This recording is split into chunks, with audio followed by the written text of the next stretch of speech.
সবাইকে জয় যিশু। যতজন এই বাক্য দেখছো প্রত্যেকজনকে ধন্যবাদ। সবার আগে আমি ধন্যবাদ দেব আমাদের স্বর্গস্থ পিতা পবিত্র আত্মা প্রভু যিশুকে করি অসংখ্য অসংখ্য ধন্যবাদ। ধন্যবাদ বন্ধু, যারা ভিডিও দেখছো প্রত্যেকজনকে অসংখ্য ধন্যবাদ। আমরা এই বাক্যকে কেউ সরিয়ে রাখবো না, আমরা প্রত্যেকজন এই বাক্যকে শুনবো, যেটা আমাদের এই জগতের কথা নয় কিন্তু ঈশ্বরের কথা, ঈশ্বরের অনুগ্রহ ভালোবাসা। আজকের বিষয় ঈশ্বরের উপহার সারা মানব জাতির জন্য, সারা পৃথিবীর প্রত্যেকটি বংশ, প্রত্যেকটি মানব জাতি সন্তানদের জন্য এই ঈশ্বরের এই সুন্দর বাক্য আজ আমরা পড়তে চলেছি। তুমি কি এই বাক্য পড়তে চাও? তুমি একে সরিয়ে দিও না বন্ধু, কারণ এই পৃথিবীর যা কিছু আছে সব কিছু একদিন আমরা হারাবো, সব কিছু একদিন আমাদের কাছ থেকে সরে যাবে, সব কিছু ছেড়ে আমরা একদিন চলে যাব, সবাই চলে যাব। তাই বাক্যকে আমরা প্রত্যেকজন শুনব, এই বাক্যকে আমরা সরিয়ে দেব না। আমরা আজকের উপহার নিয়ে শুনব। আজকে ঈশ্বরের কি চমৎকার উপহার! ঈশ্বর পুরো মানব জাতির জন্য এই সুন্দর উপহার আমাদেরকে পাঠিয়েছেন পুরোপুরি স্বর্গ থেকে। দেখো আজকের বাক্য আমি পড়ব, কি চমৎকার, কি সুন্দর কি একটা আশ্বাস, কি একটা তৃপ্তির বাক্য ঈশ্বর আমাদের কাছে পাঠিয়েছে। এই বাক্য কিছু নয়, এই বাক্য ঈশ্বরের মনের কথা বন্ধু। অনেকে ভাবে এই বাক্য কিছুই নয়, কিন্তু না, এটা ঈশ্বরের মনের কথা যা তিনি এই বাক্য মারফত আমাদের কাছে পাঠিয়েছেন। এই বাক্য আজকে আমরা পড়ব যে ঈশ্বর তার কোন চমৎকার উপহার আমাদের কাছে পাঠিয়েছেন। ঈশ্বরের বাক্য হলো আমাদের কাছে 1 নম্বর উপহার। 2 নম্বর উপহার হচ্ছে ঈশ্বর নিজেই যখন এই পৃথিবীতে এলেন, সে হচ্ছে আমাদের কাছে চমৎকার উপহার, যে উপহার ঈশ্বর নিজেই। কারণ আমরা একদিন সব কিছু ছেড়ে রেখে, আমাদের যাবতীয় জিনিসপত্র শরীর ছেড়ে রেখে সেই প্রভুর হাত ধরে প্রভুর সঙ্গে আমরা স্বর্গরাজ্যে পৌঁছতে পারবো। সেই আমাদের শ্রেষ্ঠ উপহার, যা আমাদেরকে একদিন স্বর্গরাজ্য পর্যন্ত নিয়ে যাবে। সেই হচ্ছে আমাদের কাছে শ্রেষ্ঠ উপহার। শ্রেষ্ঠ উপহার সেটা নয় বন্ধু যেটা আমরা এই জগতে পেয়েছি। এই জগতে যা কিছু পেয়েছি সেগুলো সব একদিন হারাবো, কিন্তু যা আমরা ঈশ্বরের কাছ থেকে পাচ্ছি তা কখনো আমরা হারাবো না, বরং সেগুলো নিয়ে আমরা ঈশ্বরের কাছে ফিরবো বন্ধু। আসো আমরা এই বাক্য সবাই মিলে পড়ি একসাথে। তুমি যে প্রান্ত থেকে এই বাক্যকে দেখছো তুমি কমেন্ট করো, তুমি কমেন্টে লেখো কোথা থেকে এই বাক্য দেখছো। তুমি কি কিছু ঈশ্বরের বাক্য থেকে জানতে চাও? তোমার কি হৃদয়ে ভেতরে কোনো প্রশ্ন আছে? তাহলে তুমি কমেন্ট বক্সে লেখো, আর আমরা সেই বিষয় নিয়ে পরের দিন সেই বাক্য নিয়ে আসব। চলো সবাই আমরা এই বাক্যকে পড়বো একসঙ্গে। বাক্যে লেখা আছে, দেখো, পুরাতন নিয়ম যিশাইয় বাক্য। প্রভু যিশুর জন্মের প্রায় 1500-1600 বছর আগে যিশাইয় ভাববাদী তার এই বাক্যে লিখেছিলেন। কি লিখেছিলেন? ঈশ্বর তার আত্মা দ্বারা তার দাসীদের মাধ্যমে এই বাক্যকে লিখেছেন। কি লিখেছেন আমরা পড়ব। যিশাইয় তার 53 অধ্যায় তার 4 নম্বর বচনে কি লেখা আছে? লেখা আছে, সত্য আমাদের যাতনা, সত্য আমাদের যাতনা সকল তিনি তুলিয়া লইয়াছেন। কি বলল? আমাদের যন্ত্রণা, সত্যই তিনি আমাদের যন্ত্রণা তুলে নিয়েছেন। কে তুলে নিয়েছে? কিভাবে তুলে নিয়েছে? প্রশ্ন তো এখানেই। সত্য আমাদের সকল যন্ত্রণা তিনি তুলিয়া লইয়াছেন। কি করে তুলে নিল সে? পরমেশ্বর তো স্বর্গের ওপরে তার সিংহাসনে বসে আছেন। অবশ্যই তিনি তার বচনে বলেছেন যে তিনি প্রত্যেকটা মানব জাতির কাছে আছেন, কিন্তু তার সিংহাসন স্বর্গে বন্ধু। কিন্তু এখানে পবিত্র বচনে কি বলছে? বলছে সত্য তিনি আমাদের যন্ত্রণা সকল তিনি তুলিয়া লইয়াছেন। কি করে তুলে নিলেন তিনি? কি করে? পরের বাক্য আমি পড়ব। আমাদের ব্যথা সকল তিনি বহন করিয়াছেন। আমাদের ব্যথা, আমাদের শরীরের উপরে যদি কারোর কোনো ব্যথা আছে কোনো ব্যথা আছে বন্ধু, অনেকেরই আছে শারীরিক ব্যথা, মাথার যন্ত্রণা, শরীরের কোমরে পায়ের যন্ত্রণা হতে পারে, শরীরের কিডনিতে প্রবলেম, হার্টে প্রবলেম, লিভারে হাড়ের যন্ত্রণা। অনেক সময় আমাদের হৃদয়ের ভেতরেও আছে ব্যথা, অনেক ব্যথা আছে। ঈশ্বর বলছে তিনি তোমাদের সকল ব্যথা তুলিয়া লইয়াছেন। পরমেশ্বরের বচনে বলছে সকল ব্যথা তিনি বহন করিয়াছেন, তবু আমরা মনে করিলাম তিনি আহত, ঈশ্বর কর্তৃক প্রহারিত ও দুঃখার্থ। তিনি কে? তিনি ঈশ্বর থেকে প্রহারিত হইয়াছেন। আমরা মনে মনে ভাবছি, অনেকে বলে প্রভু যিশু ক্রুশে উঠেছে, প্রভু যিশু নিজেকেই বাঁচাতে পারেনি, তাহলে পুরো মানব জাতিকে কি করে বাঁচাবে সে? না বন্ধু, আমরা এটা জানি না বলে তাই বলছি। সত্যটা এই, তিনি সমস্ত কষ্ট তুলিয়ে ক্রুশের উপরে উঠেছিলেন। বচনে লেখা আছে, দেখো বলছে ঈশ্বর কর্তৃক প্রহারিত দুঃখার্ত। আমরা মনে করেছি তিনি আহত হয়েছে এই পৃথিবীতে, আমরা মনে করেছি, কিন্তু এই সমস্ত কিছু ঈশ্বর থেকে এসেছে। ঈশ্বর তাকে সমস্ত পৃথিবীর পাপ তার কাঁধে তুলে দিয়েছিলেন বন্ধু। ঈশ্বর তার সমস্ত, আসলে বাক্য ঈশ্বর, আর বাক্যই মাংসে মূর্তিমান হয়ে পৃথিবীতে এসেছিলেন। অর্থাৎ তিনি কে? তিনি ঈশ্বর। হ্যাঁ, ঈশ্বর। তিনি আমার আপনার পিতা। তিনি সমস্ত মানব জাতির পাপ, সমস্ত মানব জাতির যন্ত্রণা, সমস্ত মানব জাতির ব্যথা তিনি নিজের কাছে তুলে নিয়েছিলেন, নিজে নিয়ে নিয়েছিলেন, আর নিজে নিয়ে তিনি ক্রুশের উপরে উঠেছিলেন। সমস্ত শাস্তি তিনি নিজে ভোগ করেছিলেন। আমরা পরের বচনকে পড়ব। 5 নম্বর পদ বাক্য বলছে, কিন্তু তিনি আমাদের অধর্মের নিমিত্ত বিদ্ধ। কি বলছে? আমরা দিনের পর দিন যে অধর্মর কাজ করেছি, পাপের কাজ করেছি, সেই অধর্মের জন্য তিনি বিদ্ধ হয়েছিলেন ক্রুশের উপরে। তাকে বিদ্ধ করা হয়েছিল। তিনি স্বেচ্ছায় এই মৃত্যুবরণকে গ্রহণ করেছিলেন। তিনি স্বেচ্ছায় চেয়েছিলেন পুরো মানব জাতিকে তিনি ভালোবাসেন। এই প্রমাণ তিনি দিয়েছিলেন যে সারা মানব জাতিকে আমি ভালোবাসি। বচনে লেখা আছে তিনি আমাদের অধর্মের নিমিত্ত বিদ্ধ হয়েছিলেন, আমাদের অধর্মের অপরাধের নিমিত্ত তিনি চূর্ণ বিচূর্ণ হয়েছেন। তাহাকে মেরে মেরে, তাহাকে 39 ঘা বেত্রাঘাত করে করে তার পুরো মাংসকে তার শরীর থেকে ছিঁড়ে নিয়ে আসা হয়েছিল বন্ধু। তাকে এতটা শাস্তি দেওয়া হয়েছিল, এতটা কষ্ট দেওয়া হয়েছিল। এই শাস্তি কেন জানো? যাতে আমরা শাস্তি থেকে বেরোতে পারি, আমরা একটা শান্তির জীবন পেতে পারি। আমাদের উপরে এই শাস্তি যাতে না পড়ে, সেই জন্য ঈশ্বর এই শাস্তিকে তুলে নিয়েছিলেন। তিনি আমাদেরকে কতটা প্রেম করেন বন্ধু। এই বাক্য কি তোমার কাছে যাচ্ছে? বাক্যে লেখা আছে, দেখো আমাদের অপরাধের নিমিত্ত তিনি চূর্ণ হইলেন, আমাদের শান্তিজনক শাস্তি তাহার উপরে বর্তিল। আমাদেরকে শান্তি দেওয়ার জন্য সমস্ত শাস্তি ঈশ্বর তার নিজের উপরে নিয়েছিলেন।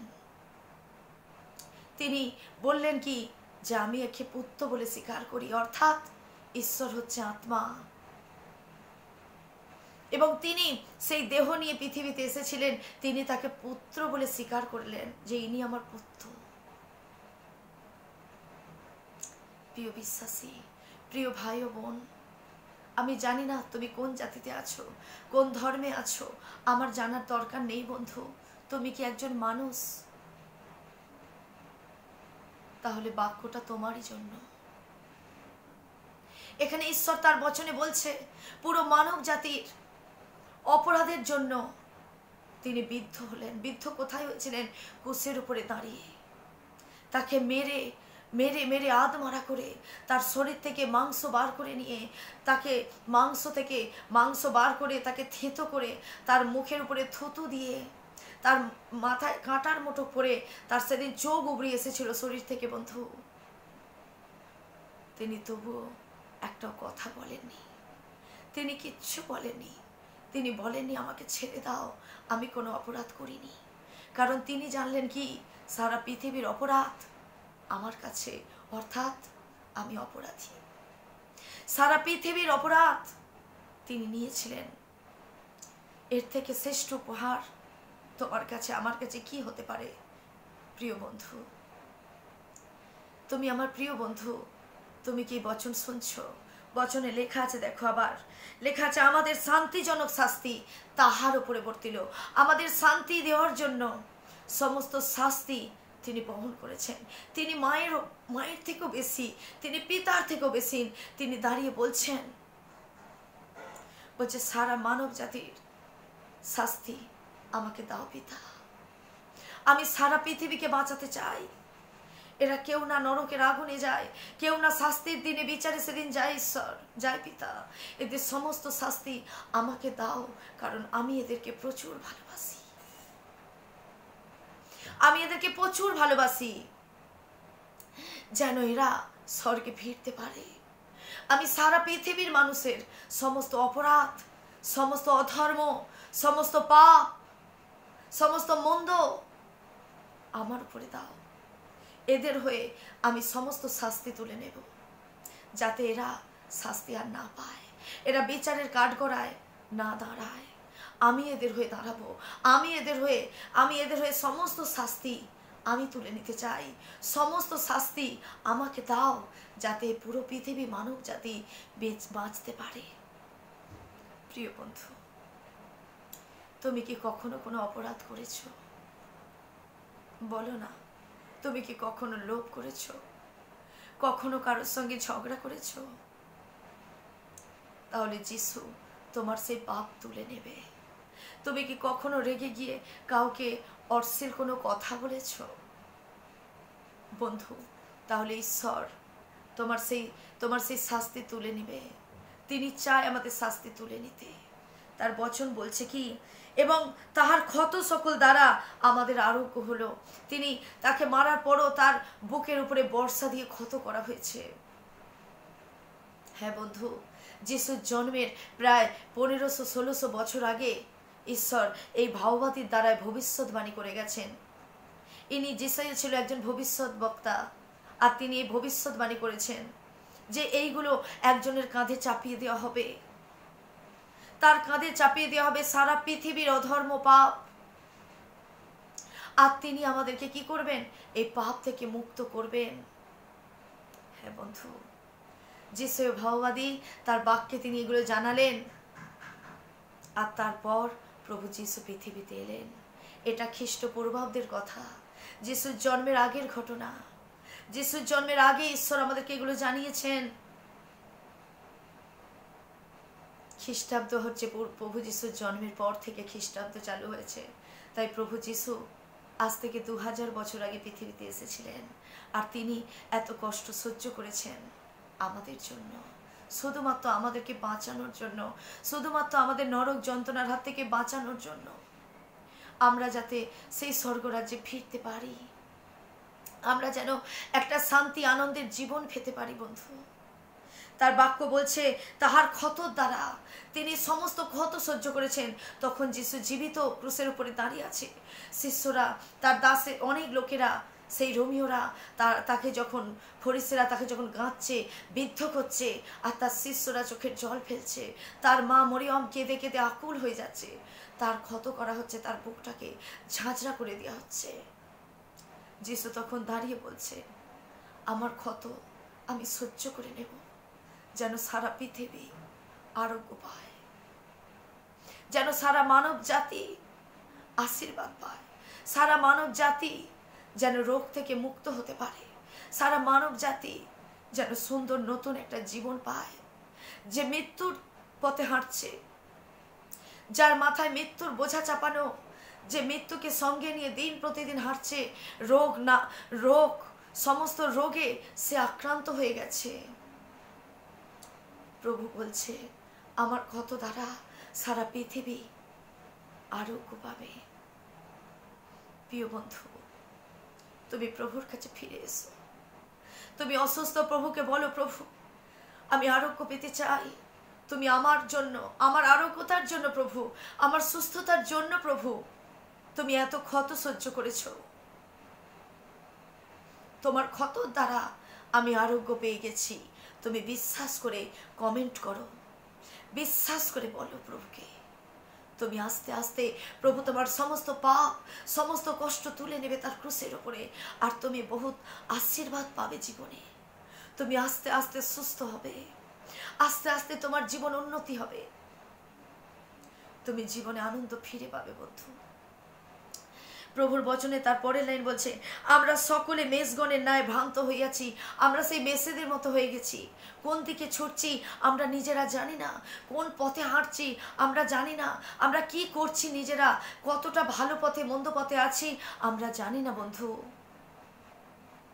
আমরা ধর্ম নিয়ে আজকে বিচার করা শুরু করে দিয়েছি। আজকের এই বাক্য সকল দেশবাসীর জন্য বন্ধু। আমরা ধর্ম নিয়ে আজকে আলোচনা করছি, কিন্তু কেউ ভাবছি না ধার্মিকতা নিয়ে আমাদের চলা উচিত, আমাদেরকে সত্যি চলা উচিত। এই বিষয়ে আমরা কেউ ভাবছি না। আমরা সেই ভ্রান্ত মেষের ন্যায় হাঁটছি। কোনটা পাপ হচ্ছে, কোনটা অধর্ম হচ্ছে, কোনটা কাউকে আঘাত করা হচ্ছে, কোনটা কাউকে ছোট করা হচ্ছে, এগুলো নিয়ে আমরা একবারও ভাবছি না। শুধু ভাবছি ভ্রান্ত মেষেদের মতো আমরা ছুটে বেড়াচ্ছি, নিজেদের স্বার্থে চেষ্টা করছি, সাধ্যে সিদ্ধি লাভের জন্য চেষ্টা করছি। আমরা ভারী বড় কিভাবে হব, আমরা কিভাবে জীবনে আরো উন্নতি হবে, আমরা এটা নিয়ে ভাবছি। কিন্তু বন্ধু, ঈশ্বরের আশীর্বাদ না থাকলে আমরা কোনো কিছু পেতে পারি না, কোনো কিছুতে আশীর্বাদ আসবে না। হয়তো তুমি অনেক ইনকাম করেছো, টাকা পয়সা ইনকাম করেছো, বড় গাড়ি বাড়ি বানিয়েছো, কিন্তু বন্ধু তোমার কি সেই আত্মিক সুখ আছে? হৃদয়ের শান্তি তোমার কি আছে? যিশু বলছে তুমি আমার কাছে ফিরে এসো। প্রভু তার পরের বচনে বলছে, প্রত্যেকে আপন আপন পথের দিকে ফিরিয়াছি। প্রত্যেকে আমরা আমাদের আবার আপন পথের দিকে ফিরছি। আমরা কোন দিকে ছুটে বেড়াচ্ছি আমরা জানি না, কোন দিকে যাব আমরা সেই রাস্তাও চিনি না। আমরা আস্তে আস্তে আস্তে কি মৃত্যুর দিকে ঢলে যাচ্ছি, আমরা আস্তে আস্তে কি সেই নরকের দিকে এগিয়ে যাচ্ছি বন্ধু। আমরা যে যার আপন পথের দিকে ফিরছি, কিন্তু ঈশ্বর বলছে আমি সমস্ত অপরাধ তুলে নিতে চাই। তুমি সত্যে চলো, তুমি ধর্মে নয়, তুমি ধার্মিকতায় চলো, সত্য কর্মে তুমি চলো। ঈশ্বর তোমার কাছে এটুকুই দেখবেন, ঈশ্বর তোমাকে এইটুকুই চাইবেন। কারণ এই পুরো পৃথিবী সৃষ্টি করেছেন এক ঈশ্বর।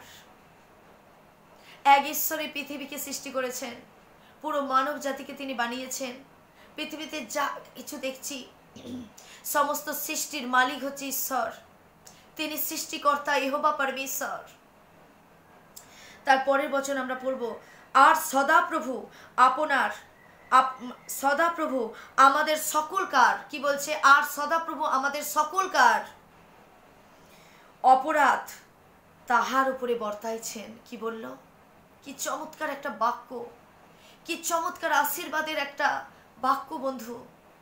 সদাপ্রভুকে, তিনি ঈশ্বর, তিনি সর্বশক্তিমান, তিনি রাজাওকার রাজা, সমস্ত দেশের পৃথিবীর রাজা। তিনি কি বলল? তিনি বলছে আর সদাপ্রভু আমাদের সকলকার, সকলকার। কোথাও তিনি বলেনি খ্রিস্টানদের, কোথাও তিনি বলেনি ধর্মকে নিয়ে তোলেনি। তিনি বলছে তিনি সকলকার অপরাধের, কি বলছে, সকলকার অপরাধ তাহার উপরে বর্তাইছেন। তাহার উপরে, কাহার উপরে? প্রভু যিশুর উপরে। পুরো পৃথিবীর অপরাধ, পুরো পৃথিবীর পাপ সদাপ্রভু সেই যিশুর উপরে তুলে দিলেন, যাতে পুরো মানব জাতি আশীর্বাদ পায়, যাতে পুরো মানব জাতি পাপ থেকে বেরোবার একটা সুযোগ পায়, পুরো মানব জাতি পাপ থেকে বেরিয়ে একটা বাঁচার, আশীর্বাদ, শান্তির, আনন্দের একটা জীবন উপভোগ করতে পারে। প্রিয় বন্ধু, এটা ঈশ্বরের ইচ্ছা। ঈশ্বরের ইচ্ছা তার সৃষ্টি এই মানব জাতি, তার সৃষ্টি এই পুরো প্রত্যেকটা সন্তান যেন আনন্দের জীবন ফিরে পায়। ঈশ্বর চায় না আমরা অশান্তিতে থাকি, ঈশ্বর চায় না আমরা কষ্টে থাকি, ঈশ্বর চায় না আমরা দুঃখ নিরাশায় আমরা থাকি। কি সুন্দর বাক্য বন্ধু। ঈশ্বর আমাদের ভালোবাসেন, তিনি আমাদের প্রেম করেন। তিনি তার বচনে বলছেন কি, সারা মানব জাতিকে আমি বাঁচাতে চাই। যে কেউ বিশ্বাস করবে আমার পুত্রকে, যে কেউ আমার পুত্রের কাছে একবার এসে বলবে প্রভু আমার পাপ তুমি তুলে নাও, আমি তাকে আমার সন্তান করে গড়ে তুলব। আমি তার জীবনে যা প্রয়োজন আমি তাকে দেব। আমার কাছে সব কিছু আছে। ঈশ্বর বলছে আমার কাছে সব কিছু আছে। প্রিয় বন্ধু, তার পরের বচন 7 নম্বর পদে বলছে, তিনি উপদ্রুত হইলেন, তবু দুঃখ ভোগ স্বীকার করিলেন, তিনি মুখ খুলিলেন না। বলছে তিনি এত কষ্ট, এত অপমান, এত অত্যাচার ভোগ করেছেন। পৃথিবীর যত অপমান আছে সমস্ত অপমান তাকে দেওয়া হয়েছে। তাকে সমস্ত অপমানে তাকে থুতু দেওয়া হয়েছে। বন্ধু, কেউ কি আমাদের কখনো থুতু দিয়েছে মুখে? তাকে দেওয়া হয়েছে। তাকে অত্যাচার করা হয়েছে, তাকে ঘির ঘির করে টানতে টানতে, তাকে কালভারির পথ দিয়ে তাকে টানতে টানতে নিয়ে যাওয়া হয়েছে। পুরো মানব জাতি তখন সেই মানুষগুলো তারা তাকে সামনে থেকে দেখেছে। চাবুকের আঘাত করতে করতে তাকে তুলে নিয়ে যাওয়া হয়েছে। তাকে অপমান করে তাকে সমস্ত কষ্ট তাকে দেওয়া হয়েছে। কখনো কি আপনি এতটা অপমানিত হয়েছেন যতটা ঈশ্বর হয়েছেন? শুধুমাত্র আপনার আমার জন্য। তিনি তার বচনে বলছেন, তিনি উপদ্রুত হইলেন, তিনি দুঃখ ভোগ স্বীকার করিলেন, কিন্তু মুখ খুলিলেন না। সমস্ত দুঃখ, সমস্ত কষ্টকে তিনি স্বীকার করলেন। তিনি দাঁত চিপে, হৃদয় চেপে সমস্ত কষ্টকে তিনি সহ্য করলেন, কিন্তু মুখ খুলে কাউকে দোষারোপ করলেন না। বন্ধু,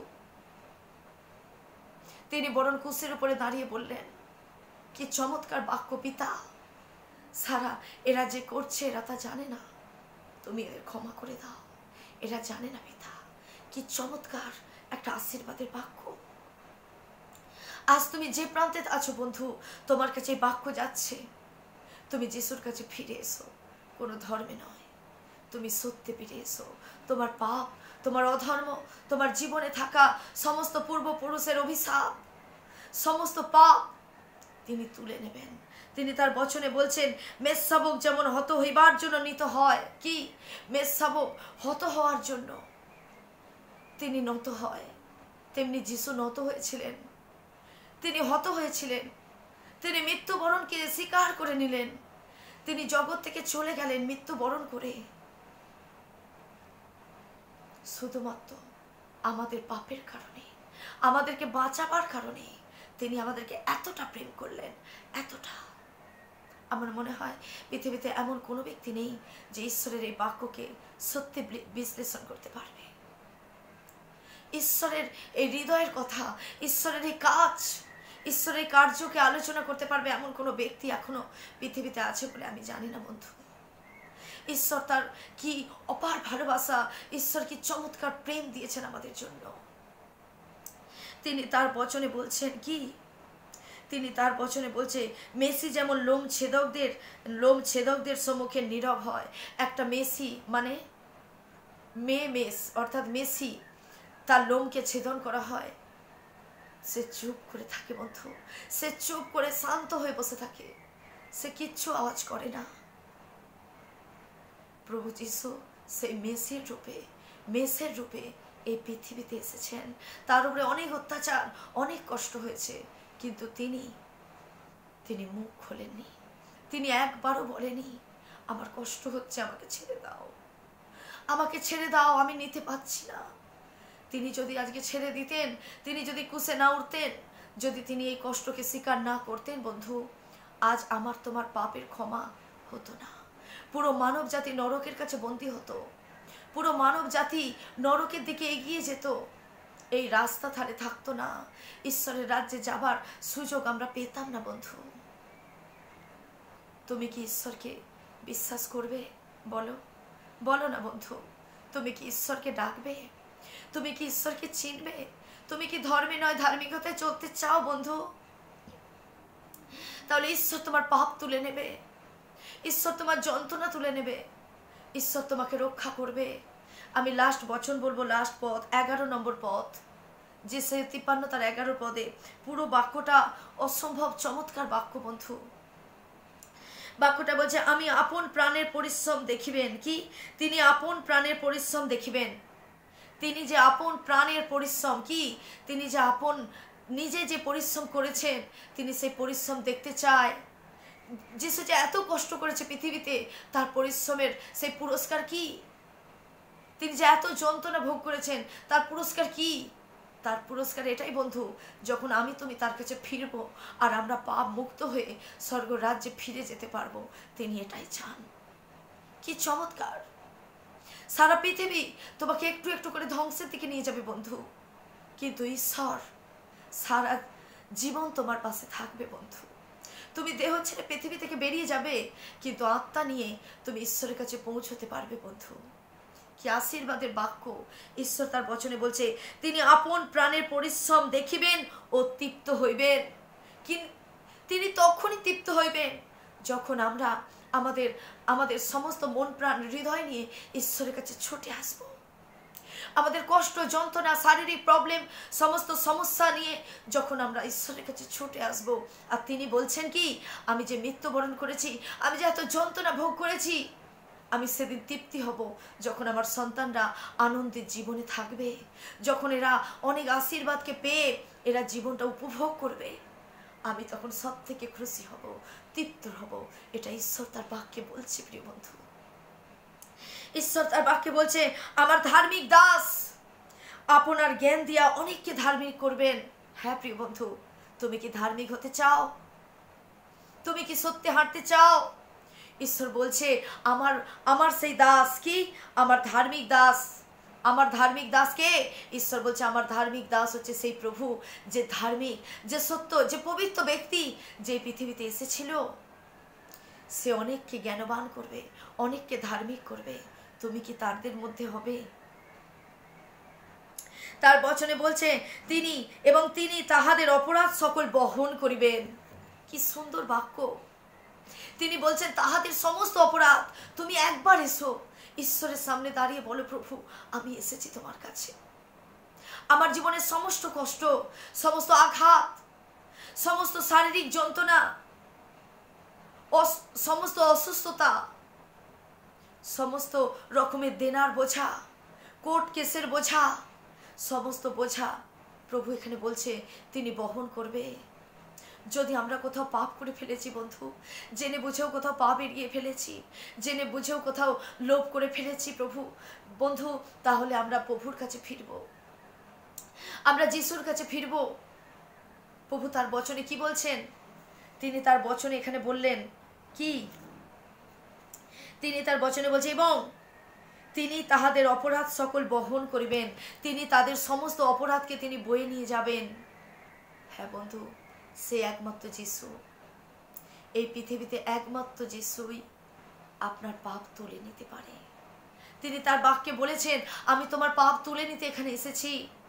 আমি ধর্ম দিয়ে আলাদা করতে আসিনি, আমি তোমাকে অন্য নাম পদবি দিতে আসিনি। তুমি শুধু মন পরিবর্তন করে আমার কাছে ফিরে এসো। তুমি মন পরিবর্তন কেমন করে করবে বন্ধু?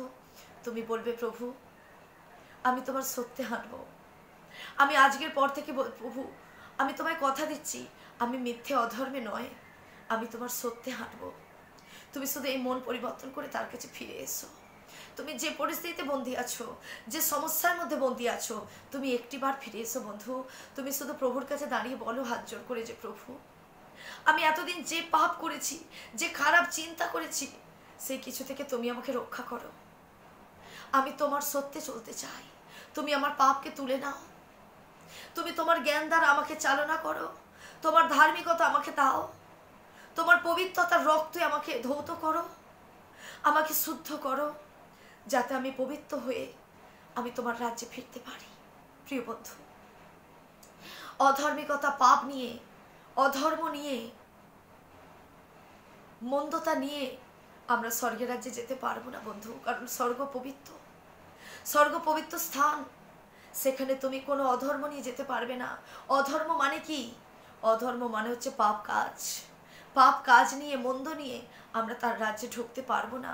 তাই আমাদেরকে ধৌত করতে হবে, আমাদেরকে সূচি করতে হবে। কোথায়? এই দেহ নয়, এই দেহ নয়, শুধু এই দেহ নয়, আত্মা, আত্মা, ভেতরে হৃদয়, হৃদয়। ঈশ্বর বলছে তুমি হৃদয় নিয়ে আমার কাছে এসো, আমি তোমার হৃদয়কে ধুয়ে দেব, আমি তোমার শরীরকে, হৃদয়কে, সব কিছুকে আমি তুলে নেব। যদি শরীরের উপরে কোথাও যন্ত্রণা, ব্যথা আছে, রোগ আছে, দিনের পর দিন তুমি ডায়ালিসিস নিচ্ছ, দিনের পর দিন তুমি মেডিসিন খাচ্ছ, সুগারের কারণে তুমি দিনের পর দিন ইনসুলিন নিচ্ছ, আমি বলবো তুমি হৃদয় থেকে প্রভুকে বিশ্বাস করে এসো, বলো প্রভু আমার পাপ তুমি তুলে নাও, আমার যন্ত্রণা তুমি তুলে নাও। কারণ বচনে লেখা আছে সত্য তিনি সকল যাতনা তুলিয়া লইয়াছেন। তুমি সেই সমস্ত যন্ত্রণা থেকে বেরোতে পারবে বন্ধু। প্রভুর দয়া, প্রভুর অনুগ্রহ, আশীর্বাদ আমাদের সঙ্গে যুগানো যুগ বর্তিত আছে আছে বন্ধু। ঈশ্বর তোমাকে ডাকছে, তুমি ফিরে এসো। আর যদি তোমার কাছে এই বাক্য যাচ্ছে, তুমি এই বাক্যকে সরিয়ে দিও না। তুমি বাক্যকে শুনো, হৃদয় রাখো, আর ঈশ্বরের কাছে এসো। আমার কাছে নয়, মানব জাতির কাছে নয়, তোমাকে যে সৃষ্টি করে পৃথিবীতে পাঠিয়েছে, তিনি সব থেকে বেশি তোমাকে প্রেম করে। তুমি তার কাছে ফিরে এসো, তুমি তার কাছে এসে স্বীকার করো, প্রভু আমি পাপী, আমার পাপ তুমি তুলে নাও। ঈশ্বর তোমাকে আশীর্বাদ করবে বন্ধু। ঈশ্বর তোমাকে অনেক আশীষ করবে। ঈশ্বর তোমাকে ভরিয়ে দেবে আশীর্বাদে। ঈশ্বর তোমাকে আনন্দের জীবন ফিরিয়ে দেবে। কি চমৎকার জীবন তুমি পাবে, তুমি নিজেও জানো না বন্ধু। আমরা নিজেদের বুদ্ধিতে না চলি, আমরা ঈশ্বরের বুদ্ধিতে চলবো, ঈশ্বরের জ্ঞানে চলবো, ঈশ্বরের ইচ্ছায় চলবো বন্ধু। তুমি কি চাও? তাহলে তুমি এসো ঈশ্বরের কাছে। সকলকে ধন্যবাদ দিয়ে আজকের বাক্য আমি শেষ করবো এখানে। যেখান থেকে তুমি এই বাক্য শুনছো, তুমি কমেন্ট করো। আমি নতুন নতুন ভিডিও, নতুন নতুন বাক্য নিয়ে আসবো আমি তোমাদের কাছে। নতুন নতুন সেই গভীরের ভেদ শিক্ষা নিয়ে, প্রভু তার বাক্যে কি লিখেছে, কোথায় কি শিক্ষা তিনি আমাদেরকে দিয়েছেন, সমস্ত বাক্য নিয়ে আমরা আসবো তোমাদের কাছে। প্রিয় বন্ধু, ঈশ্বর আমাদের সব কিছু তুলে নিয়েছেন। এর থেকে উপহার আর কিছু হয় না। কি উপহার তুমি চাও বন্ধু এর থেকে? তিনি স্বর্গ রাজ্যই তো আমাদেরকে দিতে চান। এর থেকে কি আর তুমি অন্য কিছু উপহার পেতে চাও? বলো। সবাইকে একসঙ্গে জয় যিশু, সবাইকে একসঙ্গে অসংখ্য ধন্যবাদ। ঈশ্বরকে অসংখ্য ধন্যবাদ, প্রভুকে অসংখ্য ধন্যবাদ তার প্রেমের জন্য, তার ভালোবাসার জন্য, তার অনুগ্রহের জন্য। সকলকে অসংখ্য ধন্যবাদ। জয় যিশু।